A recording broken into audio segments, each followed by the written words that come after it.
Halo gengs, jumpa dengan gue RM Aditya di Audio Noob, channel yang bakal bahas seputar audio, khususnya mobile recording.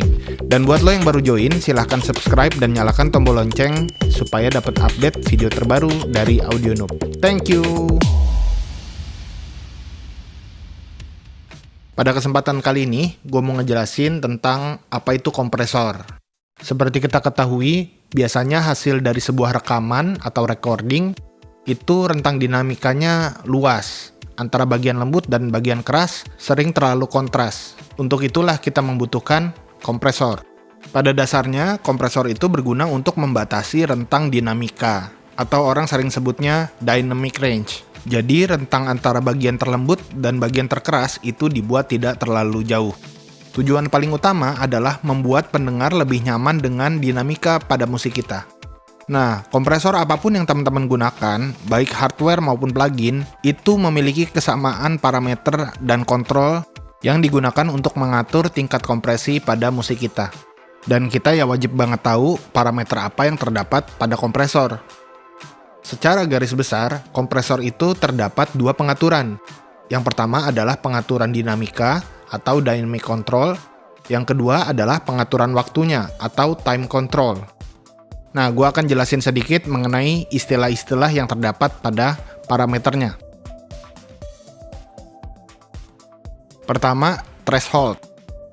Threshold diatur pada ambang batas berapa dB kompresor mulai bekerja. Misalkan threshold disetting di minus 12 dB. Berarti segala sinyal audio di atas minus 12 dB tersebut akan kena kompres. Nah, makin teman-teman turunin thresholdnya, maka akan semakin banyak sinyal yang terkena kompresi. Istilah kedua ada namanya rasio. Rasio ini berkaitan dengan seberapa besar pengurangan sinyalnya. Nah, rasio 1:1 itu adalah rasio terendah, atau orang sering sebutnya juga dengan unity gain. Itu sama dengan tidak ada pengurangan sinyal. Artinya, sinyal input dan output itu sama. Lalu kalau rasio 2:1, itu artinya setiap 2 dB di atas threshold, itu akan dijadikan cuma 1 dB. Begitu juga dengan rasio 5:1, artinya setiap 5 dB di atas threshold akan dijadikan hanya 1 dB. Lalu kalau seandainya rasio disetting ke arah infinity, itu akan dianggap sebagai limiter. Next, istilah ketiga ada namanya knee. Settingan pada knee ini adalah untuk mengatur transisi antara sinyal yang tidak kena kompres dengan sinyal yang terkompres. Kita bisa milih yang soft knee maupun yang hard knee. Kalau soft knee, transisinya terasa lebih smooth, lebih bergradasi bila dibandingkan dengan hard knee. Oke, lanjut. Istilah keempat ada namanya attack. Attack ini adalah seberapa cepat kompresor mencapai sepenuhnya pengurangan gain. Nah, misalkan kita setting di 50 milisecond. Itu artinya durasi yang dibutuhkan untuk sampai target pengurangan adalah 50 milisecond. Next, istilah kelima ada release. Ini kebalikannya dari attack. Release ini adalah seberapa cepat kembali ke sinyal semula setelah terjadinya kompresi tadi. Misalkan release disetting di 100 milisecond. Itu artinya dibutuhkan waktu 100 milisecond untuk kembali ke sinyal semula. Nah, istilah terakhir ada namanya make up gain. Biasanya ini untuk settingan outputnya. Pada dasarnya, sistem kerja kompresor adalah mengurangi. Namun dengan adanya make up gain ini, dia mengembalikan tingkat kekerasan yang hilang akibat proses kompresi tadi. Atau istilahnya, dia mengkompensasi pengurangan. Nah, karena make up gain ini berlaku untuk semua sinyal, jadi secara logika, sinyal lembut yang tidak terkena kompresor pun akan ikutan naik.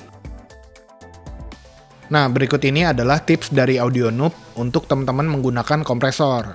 Yang pertama, awali dengan settingan kompresor dengan kompresi yang rendah. Jangan langsung hard compression. Teman-teman bisa mengawali dengan settingan rasio yang medium, contohnya 2:1 hingga 5:1.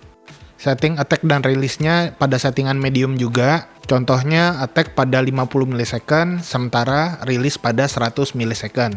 Kemudian teman-teman pelan-pelan turunin threshold-nya sampai mendapatkan pengurangan gain atau gain reduction kisaran -3 sampai -5 dB. Percepat attack-nya sampai kira-kira teman-teman ngerasa ada perubahan karakter, lalu mundurin sedikit.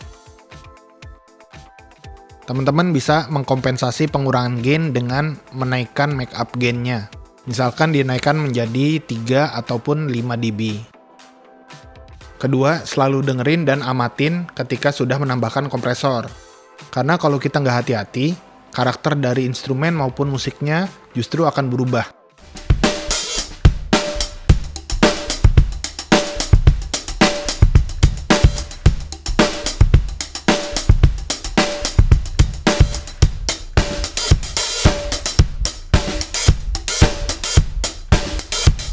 Ketiga, menggunakan kompresor pada saat mixing maupun mastering itu berbeda.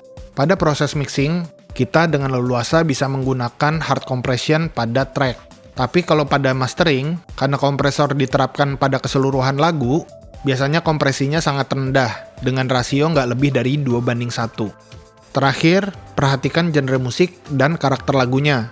Karena dynamic range setiap genre musik ataupun lagu juga berbeda satu sama lain. Misalkan, dinamika pada musik klasik itu pasti berbeda dengan dinamika musik rock ataupun dance music. Nah, makanya kita juga harus bijak dalam mengatur kompresinya.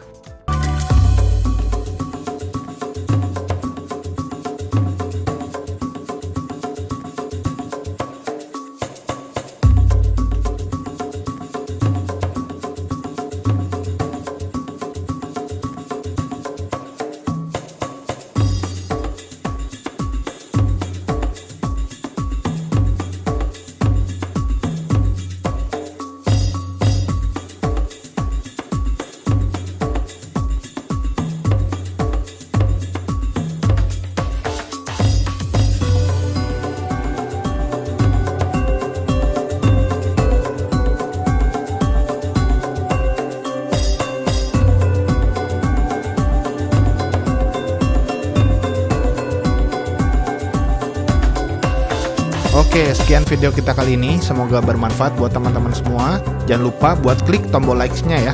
Silakan tulis di kolom komentar kalau ada pertanyaan ataupun mau request konten asik audio noob selanjutnya. See you, gengs!